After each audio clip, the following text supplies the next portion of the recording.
Bueno, para analizar este tema nos acompaña aquí en el estudio Raúl Figueroa. Él es ex asesor jurídico del Ministerio de Educación. Señor Figueroa, muy buenas tardes, muchas gracias por estar acá. Buenas tardes, Matilde, muchas gracias. Bueno, ¿cómo se ve ahora ya desde la oposición este retiro de estos tres proyectos en los que me imagino usted como asesor jurídico trabajó durante mucho tiempo en el Ministerio? Bueno, lo que más llama la atención no es el hecho en sí del retiro de los proyectos. Parecería razonable que el gobierno tome posición respecto de los proyectos que están en trámite. Pero sí, lo que preocupa es que no se conoce cuál es la manera en que el gobierno pretende abordar las temáticas que esos mismos proyectos abordan. En el caso de la Superintendencia de Educación Superior y en el proyecto que crea la nueva agencia de acreditación, se trata de proyectos que habían sido incluso aprobados en general por la Sala del Senado. Por lo tanto, hay ahí un consenso previo respecto de la necesidad de legislar sobre esas materias y no se sabe cuál va a ser el detalle de las propuestas que el gobierno va a entregar respecto de esos mismos temas. En materia de financiamiento es un poco distinto porque el gobierno ha planteado la gratuidad universal, pero de nuevo, no hay claridad respecto de la manera en que esa gratuidad se pretende llevar a cabo. Además, claro, pero es lógico en esa línea que estos proyectos de ley, por lo menos el de financiamiento, se quite porque se está hablando de gratuidad y hablaba de un financiamiento de la educación superior que recibió el rechazo unánime por parte del Consejo de Rectores y que ustedes tampoco lograron aprobar. Claro, pero insisto, lo que inquieta es la incertidumbre que se genera respecto de cómo se pretende abordar estos temas que son tan relevantes en el mundo de la educación superior. Estamos hablando de la fiscalización, estamos hablando del aseguramiento de la calidad, estamos hablando del acceso a los estudiantes a los mecanismos de financiamiento y entonces, habían propuestas concretas, esas propuestas se estaban trabajando en el Congreso y ahora lo que queda son titulares, que son los que están esbozados en el programa de gobierno, pero respecto de los cuales no hay ninguna claridad de cómo se van a hacer y tampoco hay claridad de las consecuencias que va a tener respecto de los mismos estudiantes las propuestas que están en el programa, porque son demasiado amplias y aquí el detalle es lo que importa e interesa. Bueno, hasta ahora el ministro de Educación ha dicho, se ha reunido con los distintos actores, todavía no hay ningún planteamiento claro, incluso ha dicho que si hubiera un planteamiento claro no tendría que establecerse este diálogo. Tampoco hemos escuchado las palabras del ministro. Lo que sí sabemos es que en el plan de gobierno, en el programa de gobierno, se aborda la educación como un concepto distinto al que se venía abordando antes. Y desde esa perspectiva tal vez es razonable que ya esta institucionalidad y esta legislación que se venía trabajando no sea útil. Ahora, usted, ¿qué elementos destacaría de estos tres proyectos que fueron retirados y que pudieran ser útiles a la nueva administración? Ya vimos que el financiamiento en educación superior está, bueno, básicamente por el tema de la gratuidad queda obsoleto. De la Superintendencia de Educación siempre hubo críticas que decían que legitimaban el lucro, porque lo que este proyecto indicaba era que se legislaba sobre empresas relacionadas que le permitían seguir lucrando a algunas instituciones superiores y por eso tampoco era de gusto de muchos de lo que era entonces la oposición. ¿Es correcto ese planteamiento frente a ese proyecto de ley? Primero, muy breve respecto al de financiamiento. Si hay una cuestión importante a destacar respecto a ese proyecto, y es que la esencia de ese proyecto es no discriminar entre estudiantes. No hay claridad respecto a la propuesta de gratuidad, si esa propuesta va a terminar haciendo diferencias entre estudiantes dependiendo de la institución a la que quieran acceder. Y eso es un tema tremendamente relevante. En cuanto a la Superintendencia de Educación Superior, hay total consenso en la necesidad de desarrollar una normativa que permita fiscalizar de mejor manera las instituciones de educación superior para recuperar la confianza en el sistema. Ese proyecto apuntaba perfectamente en ese objetivo. Y apuntaba a terminar con el lucro, y ese era el punto del talón de Aquiles, digamos, de ese proyecto. Habían efectivamente diferencias en la manera de abordar la regulación que se requiere para las universidades específicamente. El proyecto lo que hacía era establecer una regulación muy específica y precisa y rigurosa para asegurar que de las universidades no se pudiese retirar excedentes. Y entendemos todos que ese es el objetivo que debe cumplir. Pero no se regulaba las empresas relacionadas y por ahí se podía lucrar. Precisamente lo que hace lo que hacía ese proyecto a estas alturas era regular la manera en que las universidades se podían relacionar con terceros vinculados a la misma institución, estableciendo, permitiendo hacer negocios. Permitía la relación, pero la regulaba de tal manera que aseguraba a el público en general, a los estudiantes y al Estado que fiscaliza, que esas operaciones bajo ningún punto de vista podían ser utilizadas como un instrumento para retirar excedentes. Y eso es lo que importa. Lo que interesa es cuál es la regulación que permite asegurar que la organización de la universidad no está hecha para retirar excedentes. Eso es lo que la ley prohíbe, que se organicen como personas sin fines de lucro, y a eso es lo que se debe apuntar. En ese sentido, la regulación propuesta en el proyecto abordaba adecuadamente. Ahora, perfectamente pueden haber diferencias, pero de nuevo, no basta con decir de que no están de acuerdo con esa manera de regularlo. Lo que interesa es saber con precisión cuál es la forma en que se pretende entonces regular. Porque cuando hablamos de operaciones entrerelacionadas, el tema es mucho más complejo. Todas las universidades del país, estatales, privadas del CRUCH, privadas no del CRUCH, se han organizado sobre la base de entidades operaciones correlacionadas.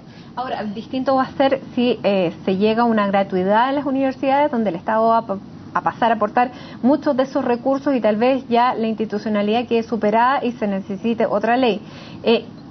¿No le parece entonces que esta es una discusión un poco inútil cuando se está proponiendo una reforma demasiado global que, como usted bien dice, todavía no se conocen los puntos, pero para lo que esto ya estaría obsoleto? No, yo creo que cuando, incluso pensando en el programa de gobierno, cuando el programa dice que se entregarán recursos a estudiantes en la medida que vayan a una universidad que no lucre, es importante saber con precisión cuál es la regulación en la que se está pensando para asegurar que no exista lucro en las universidades. En el caso del proyecto de la superintendencia establecía una forma. Podrá haber discusión respecto de esa forma, y efectivamente la hubo, y parece bien que la haya. La cuestión es que no basta con decir no estamos de acuerdo con esa fórmula, lo importante es tener claridad cuál va a ser la fórmula que se establezca, entendiendo además que hay un sistema de educación que se ha desarrollado y que tiene que seguir desarrollándose. Y lo que ocurre con estas medidas, cuando no hay claridad en las propuestas, es que lo único que queda es incertidumbre respecto de cómo se va a seguir desarrollando el sistema, y los que sufren, a diferencia de lo que pueda pensarse, no son las instituciones, sino que son los alumnos que acceden a ellos. Los estudiantes. Bueno, la ministra secretaria general de Gobierno, Jimena Rincón, ha anunciado que esto no es un tirar a la basura los proyectos que estaban presentados, sino que es volver a ponerlos en discusión bajo otro cariz, seguramente ya con la idea de la reforma clara y analizada punto por punto. En ese sentido, la oposición está dispuesta a colaborar.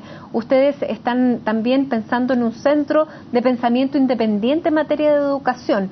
¿Cómo se puede trabajar desde esa perspectiva en esto que ya se había avanzado? A ver, efectivamente nosotros estamos en la formación de un centro de análisis, de estudio en materia de políticas educacionales, y nos parece muy importante el momento. Hoy día es necesario tomar la discusión con serenidad, en términos reflexivos, serios, y hay un espacio importante para que exista claridad en las consecuencias de las medidas que se van a proponer. Porque en el objetivo, evidentemente, todo Chile está de acuerdo. Todos queremos una educación de calidad que permita el acceso, que permita que sea inclusiva. Pero la cuestión es que los mecanismos para lograr esos objetivos pueden generar muchas veces más perjuicios que beneficios. Y nos da la impresión que mientras no exista detalle en las propuestas y se siga empujando el carro hacia ciertos objetivos, pero sin tener claridad de cuáles son los medios que se van a utilizar para conseguir esos objetivos, el sistema sigue sufriendo de cierta inestabilidad. Pero llevamos 2 semanas de gobierno y el ministro claramente está trabajando con cada uno de los de esos sectores para después elaborar una propuesta. ¿Qué le parece a usted la figura de este ministro, que es una persona que, digamos, no es un allegado, sino que fue ministro de Hacienda y que aparentemente podría tener una aproximación con cada uno de estos sectores que le permitieran efectivamente llevar a cabo esta tremenda tarea con estas expectativas gigantescas que tiene a las espaldas? Yo creo que efectivamente el ministro tiene una gran oportunidad de generar un debate amplio, una discusión serena, que permita abordar los objetivos en los que todo el país está de acuerdo, teniendo mucho cuidado de que los medios por los que se opte tengan efectivamente las consecuencias deseadas. Y en ese sentido yo veo que el ministro, que además tiene efectivamente mucha experiencia y tiene un buen manejo, digamos, tiene una muy buena oportunidad de generar consensos y de permitir que nuestro sistema educacional se siga desarrollando de la manera en que lo ha hecho anteriormente. En ese sentido es importante. Pero ellos quieren hacer un cambio, no hacerlo desarrollar como se había desarrollado hasta ahora. Se ha anunciado un cambio estructural. Yo insisto en que no hay claridad de cuáles son las estructuras que se quieren cambiar, es importante saberlo, pero además en ese sentido el ministro, que conoce el sistema, sabe perfectamente que hay ciertos elementos que son esenciales de un sistema educacional: la diversidad, la autonomía, el hecho de que los alumnos tengan efectivamente la posibilidad de optar. Esos pilares que yo entiendo el ministro conoce y supongo comparte, porque además se desarrollaron también durante los últimos gobiernos de la concertación, son los que tienen que servir de base para mejorar, perfeccionar y permitir un desarrollo apto de nuestro sistema educacional. ¿Qué le parece la gratuidad en la educación? Yo creo que la gratuidad en la educación tiene...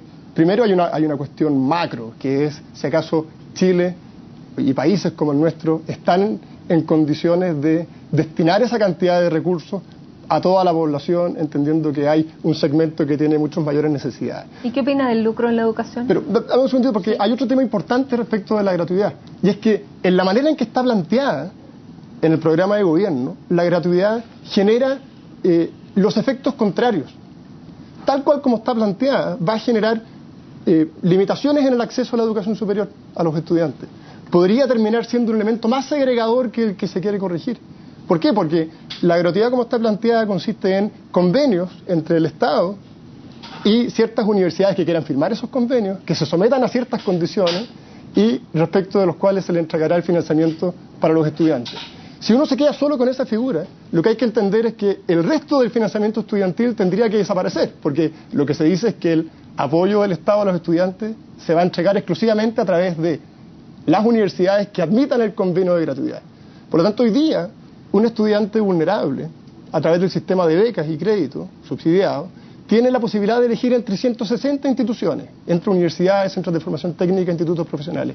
Con la propuesta tal como está, ese mismo estudiante solo podrá optar entre aquellas instituciones que hayan suscrito el convenio con el Estado, con un especial foco en la universidad, cuando es importante tener presente de que la educación técnica tiene también un rol relevante, y por lo tanto el efecto puede ser mucho más perjudicial que el que se busca.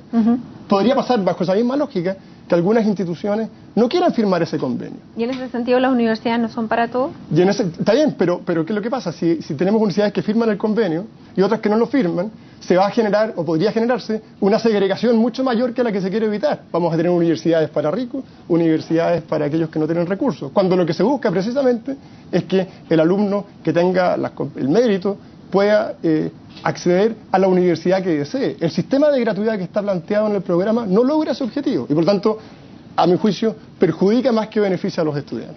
Bueno, hoy día se han retirado estos 3 proyectos de ley, sin duda que queda mucho más para conversar cuando conozcamos efectivamente la propuesta concreta y paso a paso del gobierno, cuando el ministro de Educación termine de reunirse con todos los actores y presente finalmente cada uno y en detalle esta propuesta, y vamos a estar con Raúl Figueroa conversando porque va a formar un centro también de pensamiento político y educacional desde ahora, desde la oposición. Muchísimas gracias, Raúl, por estar con nosotros esta tarde y seguiremos conversando de acuerdo a vayamos conociendo las propuestas. Muchas gracias. Muchas gracias, Matilde.